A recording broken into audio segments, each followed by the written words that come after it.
তিনি নিজে অস্ত্র হাতে নিয়ে গুলি করেছেন ছাত্র জনতার উপরে। নারায়ণগঞ্জের সাবেক সংসদ সদস্য এবং নারায়ণগঞ্জ মহানগর আওয়ামী লীগের সাবেক সেক্রেটারি জনাব এ কে এম শামীম ওসমান সাহেব সহ ওনার ছেলে অয়ন ওসমান, ওনার বাতিসপুত্র আজমেরি ওসমান সহ ওনার পরিবারের অন্যান্য সদস্যরা এবং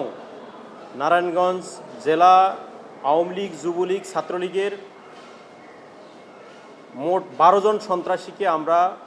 নারায়ণগঞ্জের যে 42 জন ছাত্র জনতাকে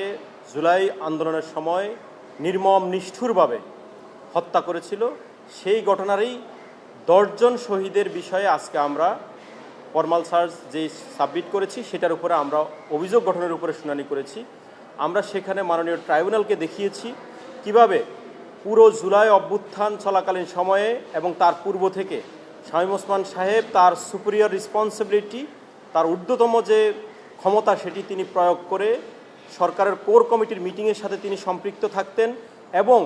পুরো ছাত্র জনতাকে হত্যার জন্য পুরো পরিকল্পনার সাথে তিনি সম্পৃক্ত ছিলেন। শুধু তাই নয়, তিনি নিজে অস্ত্র হাতে নিয়ে গুলি করেছেন ছাত্র জনতার উপরে এবং তার একটি অডিও ক্লিপের আজকে আমরা আদালতকে শুনিয়েছি, যেটির মূল সারমর্ম ছিল এরকম যে 19 জুলাই তিনি আওয়ামী লীগের সাধারণ সম্পাদক ওবায়দুল কাদের সাহেবকে ফোন করেছেন এবং তিনি বলেছেন পুলিশ কাজ করছে না, পুলিশ ছাত্রদেরকে হত্যা করছে না। তিনি নিজে অস্ত্র হাতে তুলে নিয়েছেন, তিনি অস্ত্র হাতে ছাত্রদেরকে গুলি করছেন এবং তার অস্ত্র হাতের এই ছবি যেন সোশ্যাল মিডিয়াতে আসলে নেত্রী তথা সাবেক প্রধানমন্ত্রী যেন রাগ না করেন,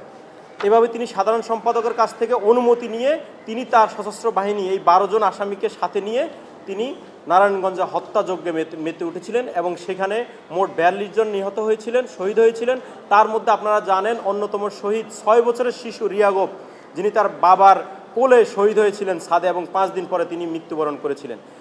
অর্থাৎ তাদের এই নির্বিচার গুলিতে যারা শহীদ হয়েছেন এরকম 10 জন, আবুল হোসেন মিজি, মোহাম্মদ আদিল, মোহাম্মদ ইয়াসিন, মোহাম্মদ ফারবেজ, শহীদ মোহাম্মদ রাসেল রানা, রিয়াগোপ এবং আব্দুর রহমান যিনি প্রায় 60 মানুষ ছিলেন, রাকিব ব্যাপারী, শহীদ বদিউজ্জামান, আবুল হাসান স্বজন, এই 10 জন শহীদের হত্যার বিষয়ে আজকের এই ফরমাল চার্জের উপর আমরা শুনানি করেছি এবং আমরা মাননীয় ট্রাইব্যুনালকে বলেছি এই যে 3টি অভিযোগ আমরা এনেছি মোট 10 জনকে হত্যার বিষয়ে, সেখানে তাদের বিরুদ্ধে আমরা 18টি ভিডিও ফুটেজ অডিও সহ মাননীয় ট্রাইব্যুনালে সাবমিট করেছি, যেখানে এই আসামিরা স্পষ্টত উপস্থিত আছেন, তাদেরকে দেখা যাচ্ছে এবং তারা গুলি করছেন এরকম সিন আমরা পেয়েছি, সেগুলো প্রোভাইড করেছি এবং মাননীয় ট্রাইব্যুনালকে বলেছি আমরা প্রায় 300 পৃষ্ঠার দালালিক প্রমাণপত্র দিয়েছি, জাতিসংঘের রিপোর্ট দিয়েছি, আমরা সেখানে অধিকারের রিপোর্ট দিয়েছি, তৎকালীন সময়ের পত্রপত্রিকার নিউজগুলো দিয়েছি, পত্রপত্রিকার ছবিগুলো দিয়েছি যেখানে তারা গুলি করছেন, আন্দোলনকারীদেরকে নির্যাতন করছেন, সেই ফুটেজগুলো আমরা দিয়েছি এবং 61 জন ভিকটিম, সাক্ষী এবং ঘটনা যারা প্রত্যক্ষ করেছেন এরকম সাক্ষীদেরকে আমরা দিয়েছি। সাক্ষী হিসাবে 3 জন এক্সপার্ট উইটনেস দিয়েছি।